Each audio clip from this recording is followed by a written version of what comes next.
নমো ত্র্যম্বকং যজামহে সুগন্ধিং পুষ্টিবর্ধনং উর্বরুকমিব বর্ধনান মৃত্যুর মুক্ষায় নামিতাৎ এতৎ স্থানীয়ং শ্রী মহাদেবায় নমঃ এতৎ স্থানীয়ং শ্রী পশুপতয়ে নমঃ। হর হর মহাদেব কি জয়। এবার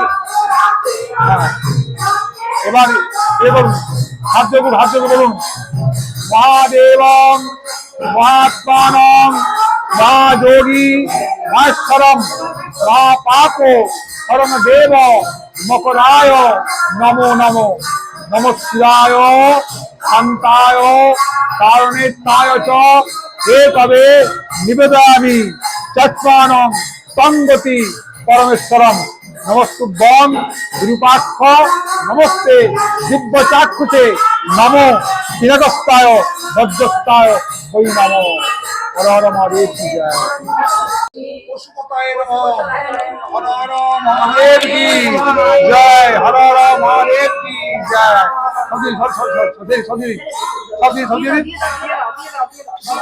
আচ্ছা দাও আচ্ছা এবার বলুন হাত চোখে বলুন আমাকে দিন হাত চোখে বলুন মহাদেব মহাত্মানং মহাযোগী মহেশ্বরম মহাপাপ হরম দেব মকরায় নমো নমঃ নম শিবায় শান্তায় কারণেত্তায় চ হে তবে নিবেদয়ামি চক্ষ্মানং তঙ্গতি পরমেশ্বরম নমস্তুভ্যং বিরূপাক্ষ নমস্তে দিব্য চাক্ষুষে নমো পিনাকস্তায় বজ্রস্তায় বৈ নমঃ। হর হর মহাদেব কি জয়। বম বম বম বম বম হরে।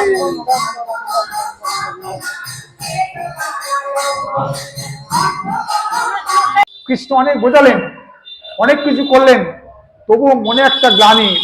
তখন কৃষ্ণ বললেন তুমি এক কাজ করো, তোমরা মহাদেবের পূজা করো, মহাদেবের সন্তুষ্ট হয়ে তোমাদের মনে গ্লানি চলে যাবে, পাপ নেই শুধু গ্লানি আছে, এটা চলে যাবে। তখন বলে কোথায় পাবো, বলে তোমরা হিমালয় পাবো, অন্বেষণ করো। এখন মহাদেবকে অন্বেষণ করছেন পঞ্চপাণ্ডব। এখন কিন্তু মহাদেবকে ধরা দিচ্ছেন না, তারও ইচ্ছা নয় ধরা দেব।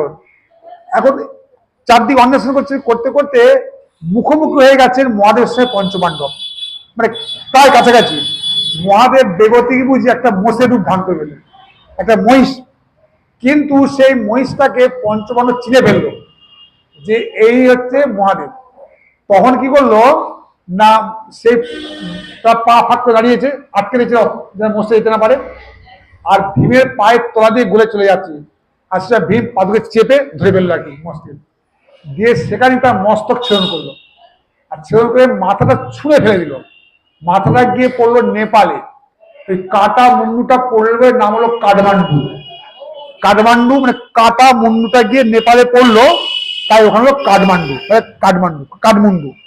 বাকি যে 5টা ধরটা রইল, একে 5টা টুকরো করে 5 জায়গায় ছুঁইলেন ভীম।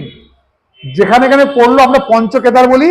এই পঞ্চকেদারে একটা হচ্ছে কেদারনাথ, এছাড়া তুঙ্গনাথ, মদমহেশ্বর, এরকম 5টা জায়গায় এই 5টা টুকরো দিয়ে পড়লো।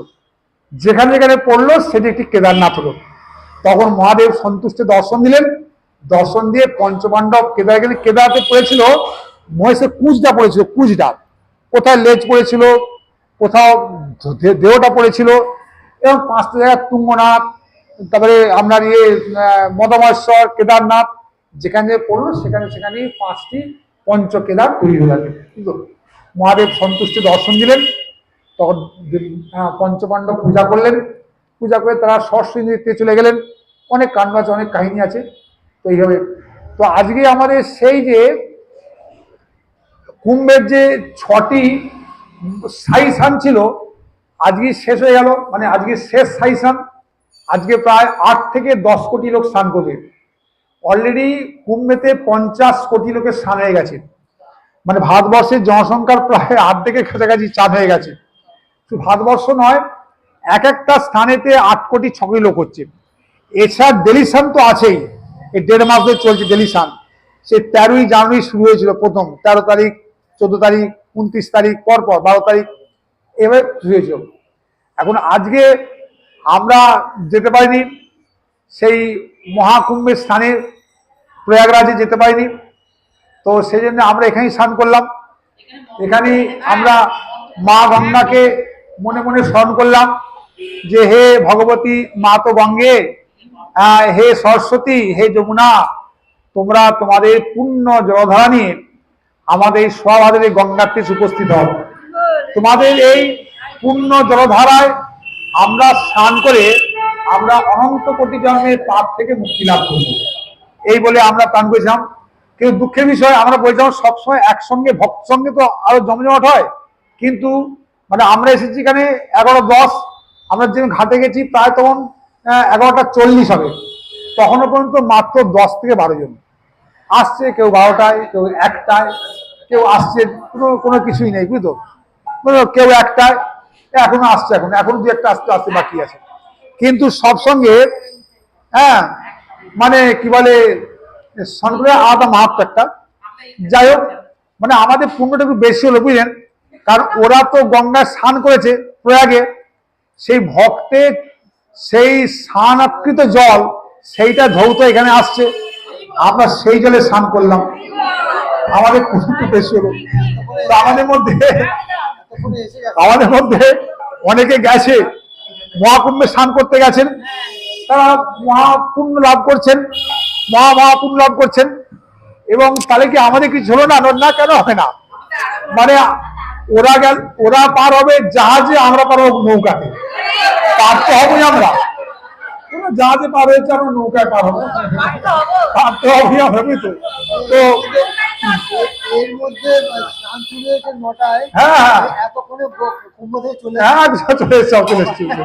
চলে এসছে। তো দেখবেন আর নিয়মটা কি জানেন তো, যখন লক্ষ্য করবেন যখন জোয়ারটা আসে, মাঝখান দিয়ে জোয়ারটা ঢোকে আর দুপাশ দিয়ে বেরিয়ে আসে, ঘুরপাক খায়টা, বুঝতো, ওটা একদিকে ঢোকে এবার দুপাশ দিয়ে বেরোয়। তো সেসব এমন নয় যে জোয়ারের জলে ওই ওপর থেকে জল আসছে, কোনো সংযোগ নেই, সব সংযোগ মিলেমিশে একশো আসছে আর কি। তো আমরা সেই কি বলে গঙ্গায় স্নান করলাম, মহাকুম্ভের কে স্মরণ করে আমরা ভগবতী মাতর সেই গঙ্গে স্নান করলাম, গঙ্গা যমুনা সরস্বতী জলধারাতেই স্নান করলাম আমরা, তাই তো। মহাপ্রভু জিজ্ঞেস করেছে অদিতকে, অদিত এটা কি গঙ্গা নয়? আমাকে যে মহাপ্রভু নিতাই চাঁদ বললো এটা গঙ্গা, এটা কি যমুনা নয়? হ্যাঁ, এসে বললো যমুনা। তো অদিতি বললেন, না প্রভু, মিথ্যা কথা বলেনি, এটা যমুনাও বটে গঙ্গাও বটে, কারণ এলাহাবাদের কাছে গঙ্গা যমুনা মিলিত হচ্ছে, সেই জলধারায় নেমে আসছে। অতএব এই যে স্নান করছি, যদি হরিদ্বার স্নান করেন শুধু গঙ্গা, কিন্তু এই যে প্রয়াগের পর থেকে যেটা আসছে, এটা কিন্তু গঙ্গা যমুনা এবং ওই সরস্বতী মৃত ধারার আসছে এখানে, তাহলে এর তো মাত্র বেশি হবে। আমরা গঙ্গা স্নান করলাম, গঙ্গা হচ্ছে মায়ের মানে ভগবানের কন্যা স্বরূপা, যমুনা ভগবানের প্রেয়সী, তাহলে সরস্বতী ভগবানের প্রেয়সী, তাহলে গঙ্গা মানে কন্যা এবং প্রেয়সী, সব জলধারা নিয়েই আমরা স্নান করলাম।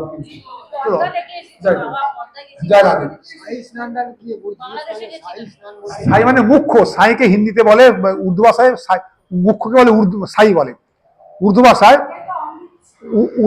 অমৃতসর, সাই সান একই, ওই উর্দু ভাষায় সাই বলে, আমরা সংস্কৃত অমৃতসর বলে আর কি, ওই সাইটা চলে আসছে। আমাদের যে হিন্দি ভাষাটা আছে তার মধ্যে 60% হচ্ছে উর্দু ভাষা মেশানো, সব উর্দু ভাষা মেশানো। যাই হোক, ওই সাই সাউন্ডের মুখ্য সান। হ্যাঁ, ঠিক আছে, আসুন আমরা একটু শুনি।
তলায় বসে ওই